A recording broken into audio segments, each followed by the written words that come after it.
The office was alive with noise that morning. Phones ringing, people laughing, papers rustling everywhere. In the middle of all that stood Evan, the new security guard, tall and quiet. Wearing his dark blue uniform and a calm face that gave nothing away, he greeted people with a polite smile, opening doors, checking passes, doing his job without complaint. No one really noticed him except maybe Lila, the receptionist who had a kind heart and noticed small things others missed.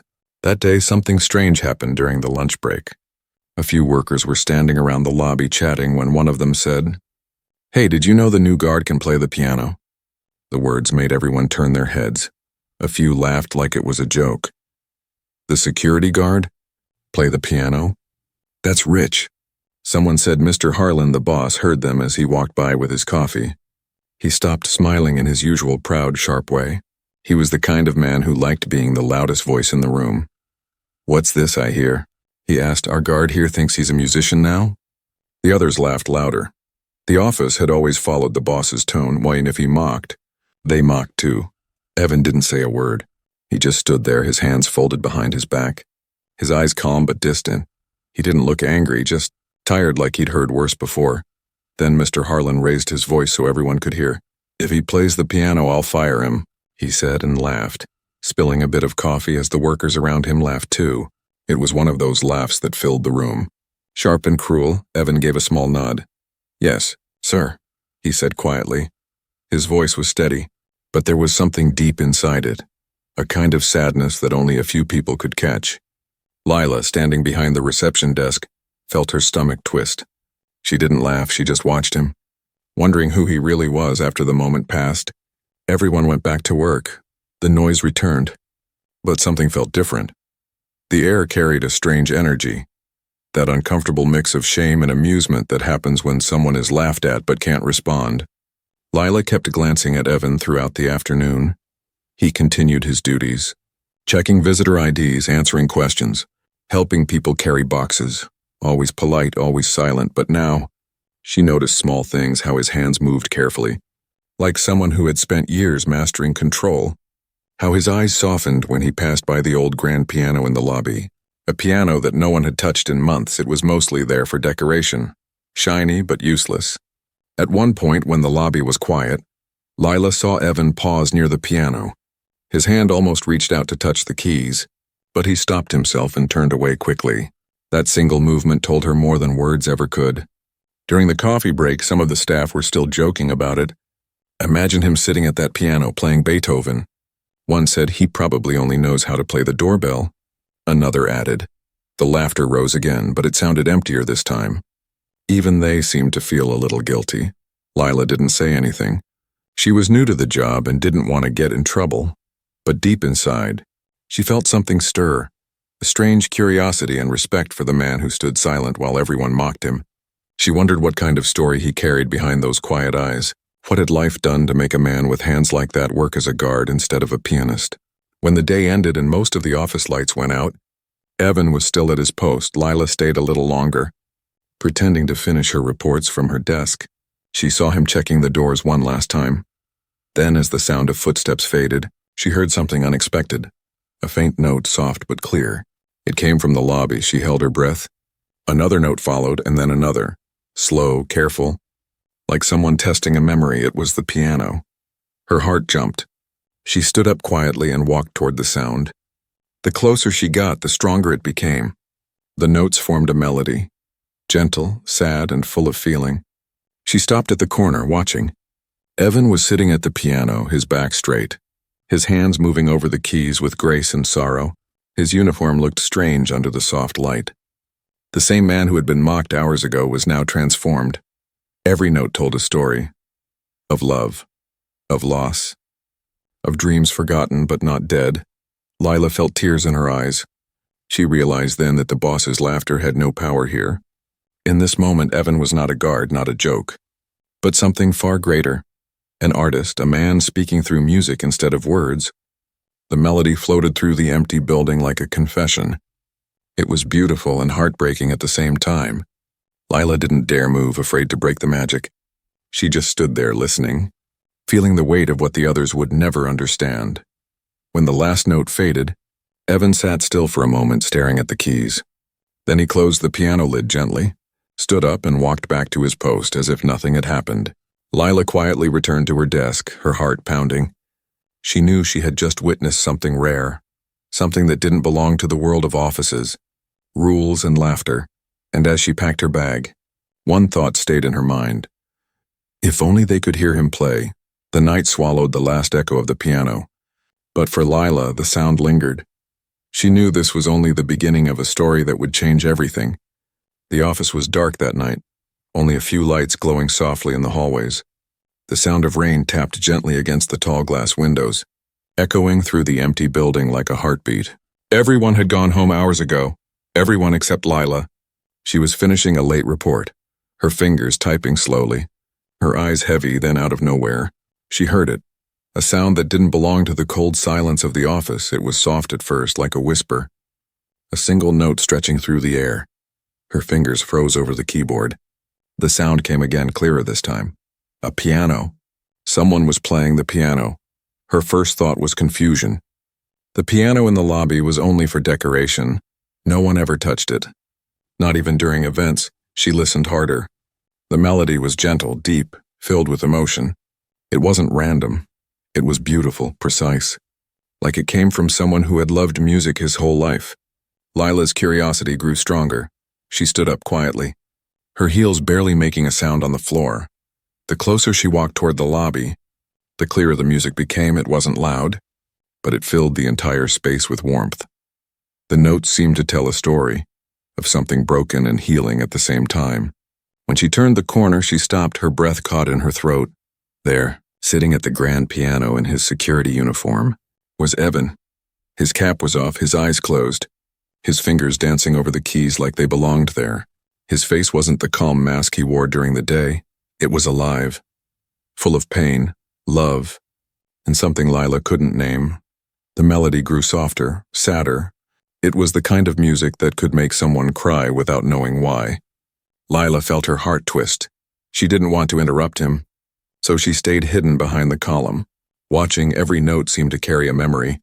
Evan's hands moved with care, like he was afraid the piano might shatter under the weight of what he was feeling. He leaned forward slightly, lost in the moment. The rain outside played along with him, soft drops keeping time with his rhythm. Lila remembered the cruel laughter earlier that day, the boss's mocking words echoing in her mind. If he plays the piano, I'll fire him. She wanted to scream at the memory. Now, seeing Evan like this, she knew that joke had hurt more deeply than anyone realized. When the song ended, the silence that followed was heavier than the rain. Evan sat still, his hands resting on the keys. His shoulders trembled slightly, like he was fighting back something. Then he sighed in a long, tired breath and whispered, "I'm sorry, Emma," before standing up. The name caught Lila's attention. Emma. Who was she? A wife? A daughter? The word sounded filled with loss. She wanted to step forward to say something, but her heart told her to wait. Evan wiped his eyes quickly, put his cap back on, and walked toward the entrance to continue his rounds. Lila waited until he was gone, then approached the piano. Her fingers touched the cool ivory keys. They still held the warmth of his hands. She pressed one key gently, and the sound echoed softly through the lobby. She smiled sadly, whispering, "You're not just a guard, are you?" The next morning, the office was its usual loud and busy self again. But for Lila, everything felt different.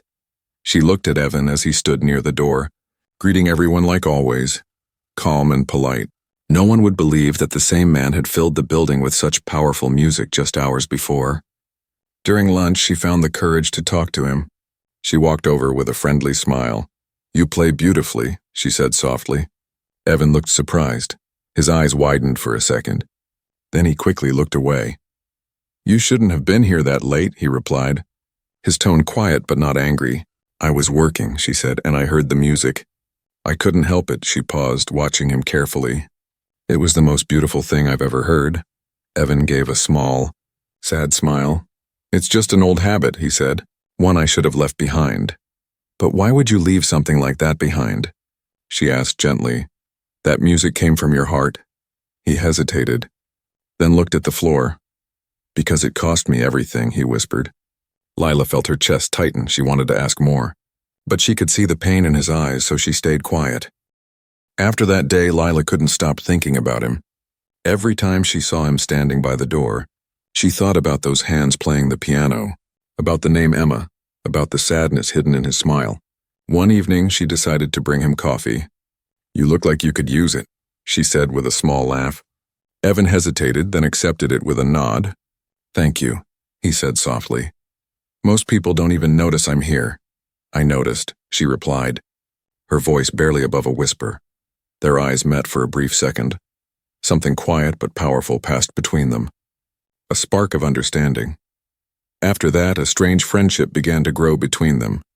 Lila would often find reasons to stop by his post, bringing coffee, asking harmless questions, just talking. Evan was reserved. But sometimes when he relaxed, she saw a different side of him. Kind, intelligent, thoughtful. One night, when the office was empty again, she found him standing by the piano, just looking at it. Not touching. "You miss it, don't you?" she asked gently. He nodded slowly.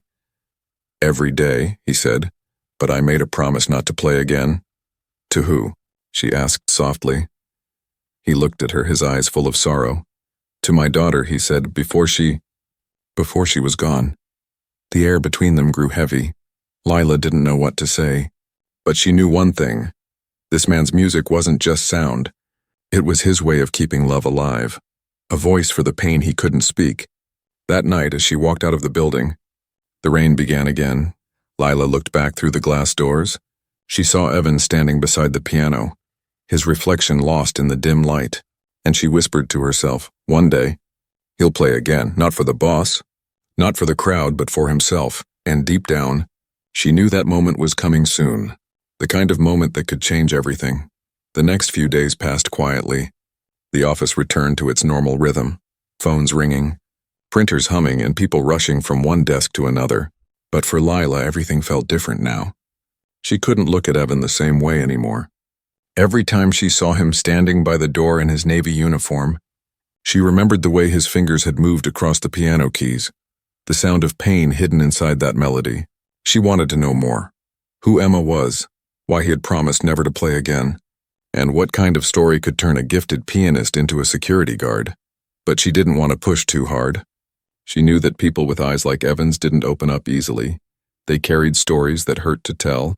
One evening, when most employees had left, Lila decided to bring him a cup of hot chocolate. She found him near the main entrance, quietly checking the visitor log. "You always work late," she said. Handing him the cup, he smiled softly. "And you always notice." They stood there for a moment in comfortable silence. The lobby lights were dim, the city outside glowing faintly through the glass. Then she asked softly, "Evan, who's Emma?" The name made him freeze. For a few seconds he said nothing, his jaw tightened, his eyes drifted to the piano across the room. "You heard that?" he finally asked, his voice quiet. "Yes," she said. "You whispered it that night when you finished playing." Evan looked down at his cup, then sighed. "Emma was my daughter," he said, his voice trembling slightly. "She was the reason I played the piano, and the reason I stopped." Lila's heart ached. She wanted to say something, but she stayed silent, letting him continue. "She loved music," he said, his eyes distant. "When she was little, she'd sit beside me while I practiced, always asking me to play her favorite song, Claire de Lune. She said it sounded like a dream trying to remember itself." He gave a small, sad laugh. "She was only 6 when she started learning, and she was better than me at reading emotions in sound." He paused, his fingers tightening around the cup. "One night I was supposed to play at a concert, one of the biggest of my life, but she wasn't feeling well. She had a fever. I told her I'd stay, but she insisted I go. Said she wanted to hear me play on TV. His voice cracked slightly. "When I came home after the show, she was gone." Lila's eyes filled with tears. "Oh, Evan," she whispered. "I blamed myself," he continued. "I couldn't touch the piano after that. Every note reminded me of her, of how I wasn't there when she needed me, so I sold everything. Left the music world and started over. I needed silence, a kind of punishment, I guess." The lobby felt colder now, the hum of the lights, the faint sounds of traffic outside. Everything faded into the background. It was just them, 2 souls standing in the middle of unspoken grief. After a long pause, Lila said gently, Maybe she wouldn't want you to stop, Evan. Maybe she'd want you to play again. Not for the world. But for her, he smiled sadly. People say that. But grief doesn't work like hope. It's heavy. It doesn't let go easily. Lila nodded. Maybe not. But music has its own way of healing things we can't talk about. Evan looked at her for a long time. Really looked at her. It was the first time she saw light in his eyes. Fragile, but real. You sound like her, he said softly. They both laughed quietly, not because it was funny, but because laughter was easier than tears. From that evening, something changed between them. Lila became his quiet companion during the late hours. Sometimes they'd talk about simple things. Music, books, the strange habits of people in the office. Other times they'd just sit in silence. And somehow that felt enough. One night she convinced him to show her how to play a few notes. At first he refused, shaking his head. I told you, I don't play anymore. But just a few notes, she insisted, smiling playfully. Come on, teacher. You can't say no to your student. He sighed, pretending to be annoyed, but there was a small smile hiding behind his tired face. Slowly he sat down at the piano and pressed a single key. Like this, he said, showing her where to place her fingers. The first sound that came out was soft, hesitant, but it carried something pure. Lila laughed. That was awful, she said. He chuckled too. That's what happens when you rush, he said, correcting her hand. Their laughter echoed in the empty lobby, and for a brief moment it didn't feel like an office anymore. It felt like a home, like the world had stopped spinning just for them. Then without warning, Evan played a full melody on, not planned, not practiced. It just happened. His fingers moved as if they remembered what his heart had tried to forget. The notes filled the air, weaving light and sadness together. Lila watched him, her eyes shining. The music felt like a prayer, like a father talking to his lost child. When he stopped, the silence returned, heavy and gentle at the same time. That was beautiful, Lila whispered. Evan looked away. It's called Emma's song, he said quietly. It was the last one I wrote for her. Lila touched his arm lightly. Then you should never stop playing it, she said. Because every time you do, she lives again, he didn't answer. But she saw something shift inside him. The wall of guilt that had held him captive for so long started to crack. As she left that night, she turned back once more. Evan was still sitting at the piano, his hand resting gently on the keys. The soft light made him look almost peaceful. For the first time, he wasn't a man hiding from his past. He was a father remembering his daughter. Lila smiled as she walked out into the night. The air was cold, but her heart felt warm. She didn't know it yet, but that moment, that quiet, fragile moment between music and memory, was the beginning of something bigger, something that would soon shake the walls of the office and change both their lives forever.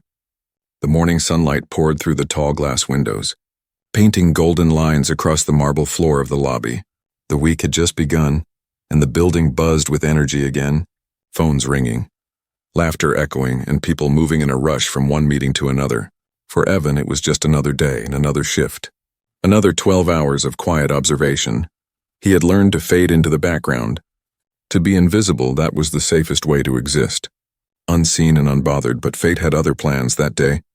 The company was hosting an important visitor. Charles Davenport, a world-famous composer. A man whose music was played in grand theaters and award shows around the world. Mr. Harlan, the boss, was almost trembling with excitement. He had been bragging about it all week. We're partnering with Davenport's firm for our charity gala, he told everyone. It's going to be the event of the year. By noon, the lobby had been polished until it shone like glass. Flowers decorated the reception, and everyone was told to look professional. Lila was checking the guest list when she saw Evan standing quietly by the entrance. As calm as ever, big day, she said softly. He smiled faintly. Big for some, maybe not for me. Lila leaned closer and whispered. You'd be surprised, he didn't understand what she meant. Not yet. Soon Mr. Harlan came striding in, all energy and ego, dressed in a suit that looked far too expensive for comfort. Everyone ready? He barked. Davenport will be here any minute, and I want everything perfect. He looked around and his eyes landed on Evan. And you, make sure no one touches that piano, it's for decoration. Not for fooling around, Evan nodded silently, though Lila saw the faintest flicker of hurt in his eyes. The piano again, always a reminder. When the big moment arrived, The doors opened and in walked Charles Davenport. Silver-haired, tall, with kind eyes behind round glasses, he carried himself with quiet confidence, not like a man who demanded respect, but one who naturally earned it.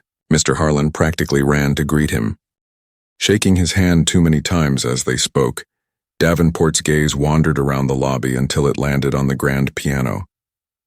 He smiled. "That's a beautiful instrument," he said, walking toward it. He brushed his hand over the glossy black surface. "Looks like it hasn't been played in a long time." Harlan chuckled nervously. "Yes, well, it's just for show, you know, to make the place look classy." The composer's eyes twinkled. "Ah, that's a shame," he said. "A piano is meant to be played, not just admired." The comment made everyone laugh politely. Davenport turned to the small crowd of employees gathered nearby. "Tell me," he said, "does anyone here play?" Silence, a few awkward glances. Then someone, one of the office jokers, piped up, "Our security guard does." He pointed at Evan. "He's a real musician, apparently." The room went quiet for half a second, and then laughter broke out again. Mr. Harlan smirked. "Oh, that again?" he said loudly. "We had a joke about that last week. If he plays the piano, I'll fire him." The laughter grew louder, bouncing off the walls, but Davenport didn't laugh. Instead, he looked at Evan curiously. "Is that true?" he asked gently. "You play?" Evan shifted slightly. His eyes lowered. "I used to," he said quietly. "Used to?" Davenport smiled. "Music isn't something you stop doing. It lives in your bones, son." Lila could see Evan's hands tightening at his sides. She stepped forward quickly. "Maybe we should—" But the boss cut her off. "Oh, let him play if he dares," Harlan said, laughing again. "I'd love to see the great talent of our lobby guard." Lila's heart sank. She wanted to tell him to stop, to show some respect. But it was too late. Davenport looked at Evan kindly. "Would you play something for us?" he asked. "Anything you like." The room fell silent. Everyone watched, whispering to each other, some with mockery, others with curiosity. Evan didn't move at first. His mind screamed, "No." His heart pounded. The memory of his daughter flashed before his eyes, her voice, her laughter, her little hands clapping to his music. He had promised never to play again. But now, the request wasn't cruel. It came from someone who truly understood music. "I don't know if I remember how," he said softly. Davenport chuckled. "Your hands will remember." The boss crossed his arms, smirking. "Fine then. Let's hear it. The show of the century." The sound of that laughter burned in Evan's ears. He looked up slowly. His eyes met Lila's. She nodded once, silently saying, "You can do this." Evan walked toward the piano. The crowd parted, whispers spreading like waves. His shoes clicked against the marble, echoing louder than the noise of the crowd. When he reached the piano, he rested his hand on the lid for a moment, breathing deeply. The moment he sat down, something in the air shifted. He lifted his hands, and the first note he played was soft, trembling, unsure. Then came another, then another. The melody began to form like a voice awakening from sleep. The noise in the lobby faded into silence. The laughter stopped. The world outside the windows seemed to slow down. Evan played with the kind of emotion that couldn't be faked. Pain, love, regret, and beauty, all blending into sound. The music filled the space like light pouring through cracks in the dark. Mr. Harlan stood frozen, the smirk gone from his face. Davenport's eyes glistened. Lila couldn't move. Her heart felt like it was beating in rhythm with every note. When the last chord faded, the silence that followed was electric. No one dared to speak. Davenport finally broke it with a single word, "Magnificent." Then came the applause, hesitant at first, then louder. People clapped, some with tears in their eyes. Lila looked at Evan. His face was calm, but his eyes shimmered with emotion. For the first time in years, he had let his soul speak. Mr. Harlan tried to cover his embarrassment with forced laughter. "Well, he said awkwardly. Looks like we have a real artist among us. But no one was listening to him anymore. All eyes were on Evan, the security guard who had just reminded them what true beauty sounded like. And in that moment, Lila knew one thing for sure. The boss's cruel words would come back to haunt him, because sometimes a single song is powerful enough to humble even the proudest man. The air in the lobby felt different after that performance. It was charged, thick with emotions no one could quite explain. People spoke in low voices, still stunned by what they had just witnessed. The man they once saw as invisible had filled the entire building with something that words couldn't describe. And yet, Evan didn't look proud. He looked calm, almost sad, like someone who had opened an old wound to let the pain breathe again. Charles Davenport was the first to break the silence. He walked up to Evan with a slow, respectful nod. "You play like someone who has lived every note," he said softly. "That kind of emotion can't be taught." Evan gave a small, humble smile. "Thank you, sir." But before the warmth of that moment could settle, Mr. Harlan's sharp voice cut through the air like a blade. "All right, show's over," he said quickly, forcing a laugh that didn't sound natural. "We've got work to do, people." He clapped his hands to scatter the crowd, but their eyes lingered on Evan, the man who had just become the quiet star of the room. As Davenport turned to leave, he said something that made Harlan freeze. "You should consider putting this man on stage at your charity gala," he said. "The world deserves to hear that sound." Harlan's smile twitched. "Oh yes, of course. I'll think about it," he replied, his tone stiff and fake. When the crowd finally dispersed, Lila approached Evan. Her eyes were glowing. "That was incredible," she whispered. "You didn't just play, Evan. You told a story." He gave her a small smile. "It wasn't supposed to be one." "Yes, it was," she said softly, "even if you didn't mean it to be." He didn't respond, but his silence carried gratitude. For once, he didn't feel like a ghost in a uniform. For once, someone had seen him. Really seen him. But up in his glass office, Mr. Harlan was pacing like a storm ready to break.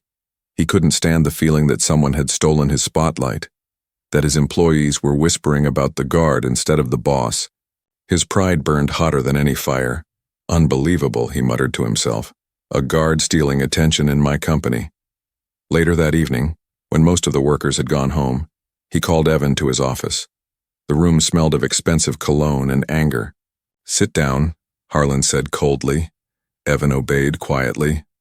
"So," the boss began, leaning back in his chair, "I hear you impressed our guest today." Evan nodded politely. "I didn't mean to cause any trouble, sir." Harlan smirked. "Trouble? You think playing a few sad notes in my lobby makes you special?" He leaned forward, his eyes narrow. "This is a company, not a music hall. Your job is to guard the doors, not entertain the staff."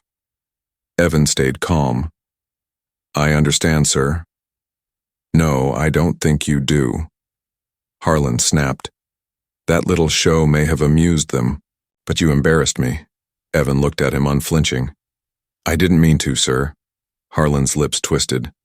"Well, consider this your warning. I don't want to hear another sound from that piano while you're on duty, understand?" Evan nodded slowly. "Yes, sir." When he left the office, Lila was waiting near the elevator. She saw the look on his face, not anger, but quiet resignation. "He talked to you, didn't he?" she asked. "Yes," he said simply. "And?" "He told me not to play again." Lila clenched her fists. "That's not fair. You didn't do anything wrong." He smiled gently. "It's all right. Some people fear what they don't understand." But Lila didn't think it was all right. The way he spoke, the calmness in his voice. It wasn't peace. It was surrender, and she hated that he had lived so long thinking that staying silent was easier than fighting back. That night, when the office emptied again, Evan sat alone at his post. The piano stood across from him, gleaming under the dim lights. It seemed almost alive, like it was waiting for him, calling him, but he didn't move. He just stared, the memory of his daughter's smile flickering in his mind. Then he heard footsteps. Lila appeared carrying 2 cups of coffee. "I figured you'd be here," she said softly. She handed him one, and for a while they sat together in silence. "You know," she said after a few minutes, "you don't have to obey him." Evan looked at her, surprised. "He's my boss. And you're not his puppet," she replied, her voice steady. "You didn't hurt anyone. You reminded them of what real emotion sounds like." Evan's eyes softened. "You sound like Emma again." Lila smiled faintly. "Then maybe she's trying to tell you something through me." He laughed quietly, shaking his head. "You're stubborn. Only when I care," she said. The clock ticked softly. The city lights shimmered outside. Evan looked at the piano one last time and whispered, "Maybe one day." The next morning, news spread across the office like wildfire. Everyone was talking about the security guard pianist. Even the company's social media team had secretly uploaded a short clip that someone recorded of him playing. Within hours, it had gone viral. Thousands of views, comments filled with praise. "His music feels like it's alive. Who is this man?" "You can feel his soul in every note." When Harlan found out, his face turned red. "Who allowed this?" He shouted, "This is ridiculous. Take it down." But it was too late. The world had already seen, and Davenport himself had posted it on his own page, writing, "Discovered a rare talent today, hidden where no one expected." Lila saw the post and smiled. Evan didn't even know yet, but his life had just begun to change. That evening, Davenport called the office, asking for Evan personally. Mr. Harlan picked up, pretending to be pleased. "Yes, of course, he's one of our team members." Davenport said, "Good, because I want him to perform at the charity gala next week. He doesn't know it yet, but I think the world needs to hear him again." Harlan's fake smile faded the moment he hung up the phone. He was trapped. If he said no, it would look bad. If he said yes, the man he mocked would become a star right under his nose. Down in the lobby, Evan stood by the piano, not knowing what was coming. His fingers brushed the edge of the keys, and for the first time in years he felt something returning. Not pride, not fear, but destiny. And somewhere deep inside him, he knew that the next time he played, it wouldn't just change his life. It would change everyone's. The night of the charity gala arrived with the kind of energy that made the city shimmer. Expensive cars lined the street outside the tall glass building, flashes from cameras lighting up the night. Guests arrived in designer suits and sparkling dresses, laughter and perfume floating through the air. Inside, the lobby had been transformed into a grand hall. Chandeliers glowed like stars, tables were covered in gold and white, and at the center stood the same piano that had once been nothing more than decoration. Evan stood by the entrance in his usual Navy uniform. Watching everyone walk in, he looked calm on the outside, but inside his heart was pounding like a drum. The weight of everything, the eyes, the memories, the expectations, pressed down on him. He had been asked to play tonight, invited by Charles Davenport himself. It should have been an honor, but to Evan, it felt like standing at the edge of a storm. He had tried to refuse at first, but Davenport wouldn't take no for an answer. "Music like yours doesn't belong in silence," the composer had said. "It belongs in the world." Now, that world had come to see him, and he wasn't sure he was ready. From across the room, Lila watched him. She wore a simple but elegant dress, her hair tied back, but her eyes never left Evan. She could see the tension in his shoulders, the way his hands twitched slightly, as if remembering the keys before even touching them. She walked over and stood beside him. "You look nervous," she said softly. He smiled faintly. "You could say that. You've played in bigger places before, haven't you?" He nodded. "Yes, but this feels different." "How?" He looked around the room, the laughter, the fake smiles, the boss pretending to be gracious. "Because this time I'm not playing for fame, or money or applause," he said. "I'm playing for her." Lila's heart ached. "For Emma," he nodded, his eyes glistening. "She never got to hear me play her song in front of others tonight. I'll make sure she does." Before she could reply, Mr. Harlan approached, wearing a polished smile that didn't reach his eyes. "Well, well," he said. "Our star of the night. Ready to impress?" His tone was smooth but laced with jealousy. Evan just nodded respectfully. "I'll do my best." "Sir." "You'd better," Harlan said under his breath. We have important guests tonight. Don't embarrass the company. Lila glared at him. He won't embarrass anyone, she said sharply. He's the only real thing in this room. Harlan scoffed and walked away, pretending not to hear. Soon the lights dimmed slightly, and Davenport took the stage to speak. He thanked everyone for attending and talked about the power of art. Tonight, he said, we are reminded that beauty can come from anywhere, even from places we overlook every day. He turned toward Evan, smiling. Ladies and gentlemen, please welcome a man whose music speaks louder than any title ever could. Mr. Evan Blake. A soft murmur rippled through the crowd as Evan walked toward the piano. His uniform looked out of place among the tuxedos, but his presence was powerful. People watched, curious, some respectful, others doubtful. Mr. Harlan forced a smile that looked more like a grimace. Evan sat down slowly, his reflection shimmering in the glossy black surface of the piano. He closed his eyes for a moment and whispered something no one could hear. It was her name, Emma. Then he began to play. The first note was so soft it was almost invisible, but it carried through the room like a breath. The second followed, then a third. The melody began to form, fragile, trembling, full of love. It was the same song he had written for his daughter years ago, but now it sounded older, deeper, healed by time and sorrow.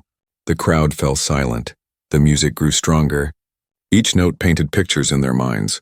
A little girl laughing, a father teaching her to play, a promise broken and then found again. Lila stood at the side of the room, tears streaming down her face. She had heard him play before, but never like this tonight. He wasn't just playing music, he was telling the truth. People who had come to the gala for show now sat frozen, holding their breath. Some closed their eyes, some wiped their tears. The sound was raw and human, too real for such a polished place. When the last note faded, the silence that followed was almost holy. For a few seconds, no one moved. Then, slowly, Davenport began to clap, a single, steady rhythm that grew louder. The crowd joined in, rising to their feet. The applause was thunderous, echoing through the hall. Evan stood up, bowing slightly, but his eyes were not on the crowd. They were lifted toward the ceiling, toward something unseen. That was for you, baby girl, he whispered. Lila ran to him as soon as he stepped away from the piano. She threw her arms around him. You did it, she said through tears. She heard you, he hugged her back, his voice trembling. I felt her. Meanwhile, Mr. Harlan stood in the corner, his face pale. He knew the moment had slipped away from him. No amount of power or money could buy what Evan had just created. Davenport walked up to him, placing a hand on his shoulder. You're lucky to have a man like that working for you, he said, his voice low but pointed. Most people spend their whole lives looking for a soul that pure. Harlan forced a smile but said nothing. He watched as people surrounded Evan, shaking his hand, asking for photos, complimenting his performance.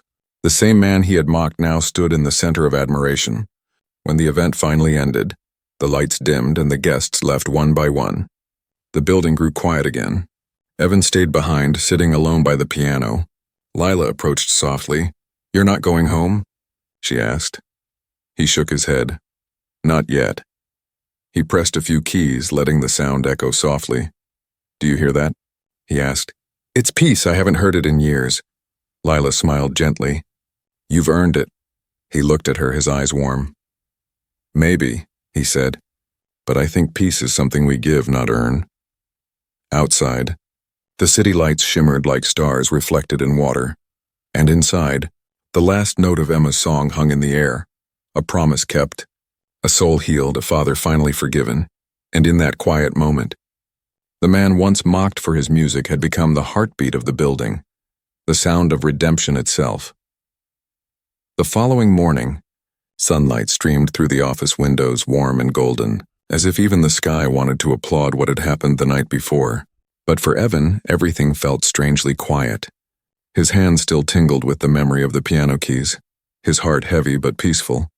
It was the first time in years he had played Emma's song without guilt. The applause had faded, but the echo of it still lived inside him like a heartbeat. He arrived early as usual, the uniform back on. The same job, the same duties. Yet everyone who passed him in the lobby looked at him differently now. Some smiled, others nodded with respect. The whispers had changed. No longer laughter or gossip. But admiration, did you hear him play? It was like magic. Who would have thought the security guard was a genius?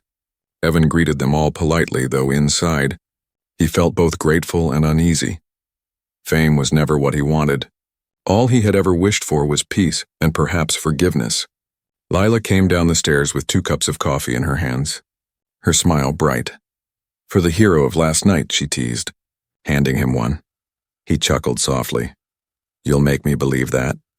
You should, she said, because it's true. Before he could reply, the glass doors opened and Mr. Harlan walked in. His smile was wide and fake, the kind of smile that only appeared when cameras were near. Good morning, everyone, he said loudly. What an amazing event last night, wasn't it? He clapped his hands once, forcing a laugh. Our company is all over the news and front page. And it's all thanks to our own Evan Blake. People clapped politely, though everyone could hear the bitterness under his cheerful tone. Evan nodded respectfully. Thank you, sir. Oh no. Thank you, Harlan said, putting an arm around his shoulder a little too tightly. You've brought wonderful attention to the company. So I was thinking, how about you perform again? Perhaps next month another gala, but this time under our corporate name. Evan's polite smile faded slightly. I appreciate it, sir, he said. But I didn't play for publicity. I played for someone I lost. The boss's smile froze. Of course, he said quickly, but think about it. It's good for everyone. As he walked away, Lila leaned in and whispered, He's not celebrating you. He's using you, Evan sighed. Maybe, but if the music helped even one person feel less alone, that's enough for me. Still, he could sense the tension growing. Fame had a strange way of changing people, not the one who earned it, but the ones who envied it later that day. Davenport returned to the building, calm and graceful as always. He found Evan in the lobby and shook his hand warmly. You've done something rare, he said. You reminded people that music isn't just art, it's truth. Thank you, sir, Evan said quietly. I just played what I felt. That's what makes it powerful, Davenport replied. I've seen men play with technique, but you play with soul. I'd like you to consider joining my foundation. We help young musicians who've lost their way, just like you once did. Evan's eyes widened. You'd want me to do that? Who better to teach them about finding light in darkness?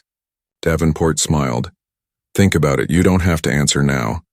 As Davenport left, Lila ran up to Evan, her face glowing with excitement. Evan, that's incredible, she said. You deserve it. He smiled softly. I don't know if I'm ready for that.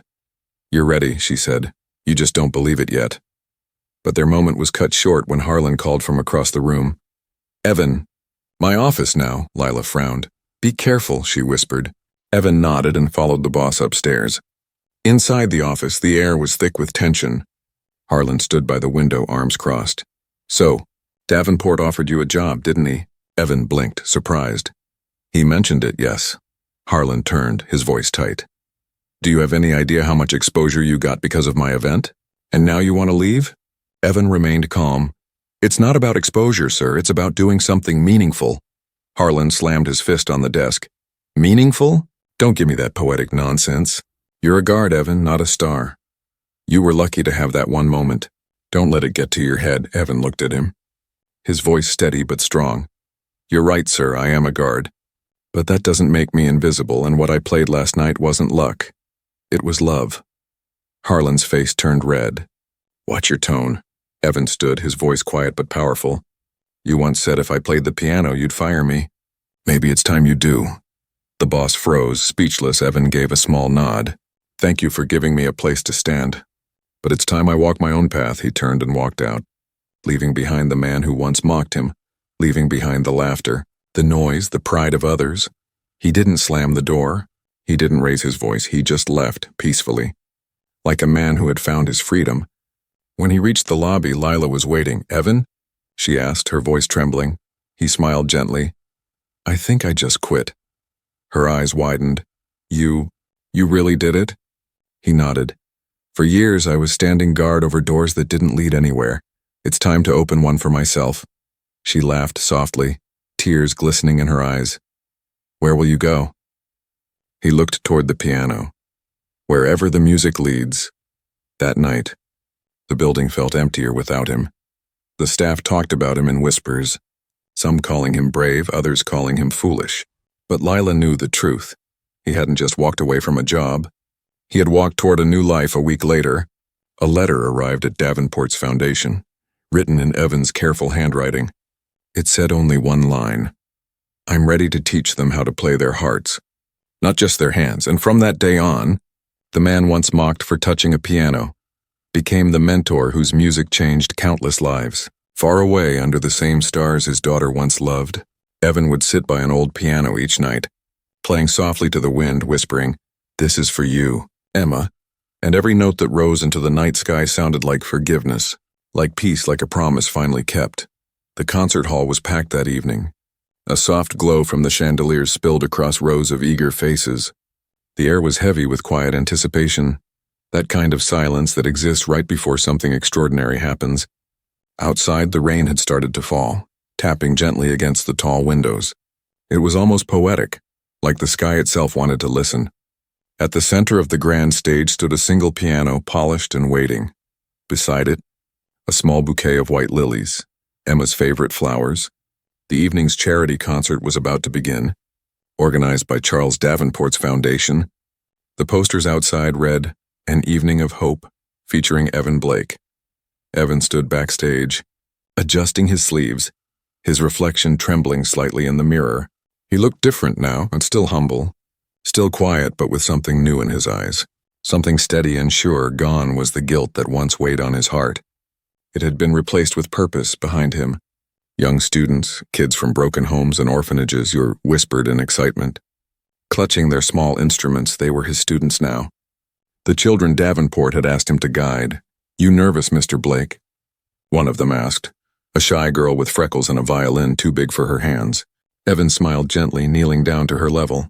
"Maybe a little," he admitted. "But nervous just means you care." She nodded, smiling. "Emma used to say that." Evan froze for a moment, his heart tightening. "What did you say?" "She's in the music room sometimes," the girl said innocently. "She said her name is Emma. She said she listens when you play." Evan's breath caught. He didn't know what to say. Maybe it was a coincidence, maybe not. Either way, it felt like a sign. Lila appeared then, her long dress flowing like midnight silk. She had been working with Davenport's team all week, helping prepare the event. When she saw Evan, her eyes softened. "You look ready," she said. "I'm not sure anyone's ever ready for something like this," he replied, smiling. "You're wrong," she said softly. "You've been ready for years. You just needed to forgive yourself." He nodded slowly. "Maybe tonight I finally will." The lights dimmed. The host walked on stage and introduced him with warmth and admiration. "Ladies and gentlemen, tonight, we present a man whose music has reminded us that healing begins where words end, Mr. Evan Blake." The applause began, soft at first, then swelling like a wave. Evan stepped out, the light washing over him. For a moment he just stood there, taking it in, the faces, the silence, the hum of expectation. He sat at the piano, took a deep breath, and whispered, "For you, sweetheart." The first note broke the silence, gentle and trembling. It floated through the air like a whisper. Then came another and another. The melody unfolded slowly. Emma's song, reborn once again, but this time, it wasn't filled with sorrow. It was filled with light. The rhythm was softer, warmer. Like a lullaby for peace, the audience was spellbound. Some closed their eyes, some held hands. The music moved like water, flowing through hearts that didn't even realize they were thirsty. Halfway through the song, Evan paused, his eyes glistened, and he looked up at the ceiling where the stage lights shimmered like stars. "You're here, aren't you?" he whispered, and then he smiled. He began to play again, this time stronger, freer. The melody rose higher, blooming into something new. It wasn't just for Emma anymore. It was for everyone who had ever lost something and thought they could never find it again. It was for broken fathers, forgotten children, lonely souls sitting in the dark hoping for a reason to start again. By the time the final note faded, the hall was completely still. Then, as if on cue, the entire audience rose to their feet. The applause was thunderous, echoing through the hall like a heartbeat. Evan stood slowly and bowed, but his eyes were wet with tears. When he looked toward the corner of the stage, he saw her, for just a moment, when a small girl in a white dress, sitting near the lilies, smiling. Her hair glowed softly in the light, and she whispered something he could almost hear. "You kept your promise, Daddy." Then she was gone. Evan's tears fell freely, but his heart felt light. The ache that had once chained him had turned into warmth. He turned to the crowd, smiling. "That song," he said softly into the microphone, "was written for my daughter Emma, but tonight, it belongs to all of you." The applause came again. Louder this time, people cried openly. Strangers holding strangers. Backstage, Davenport wiped his eyes, whispering to Lila, "I've worked with musicians my whole life, but I've never seen anyone play truth like that." Lila smiled through her tears. He didn't just play music. He played forgiveness after the concert as the guests left. Many came up to Evan, shaking his hand, thanking him. Some told him stories of their own loss. Others just hugged him without saying a word. Later that night, the hall emptied. The lights dimmed. Evan returned to the stage one last time. The piano sat quietly, reflecting the faint light from the chandeliers.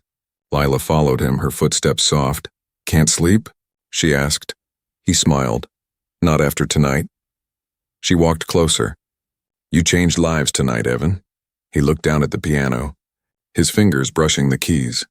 "Maybe, but I think they changed mine too."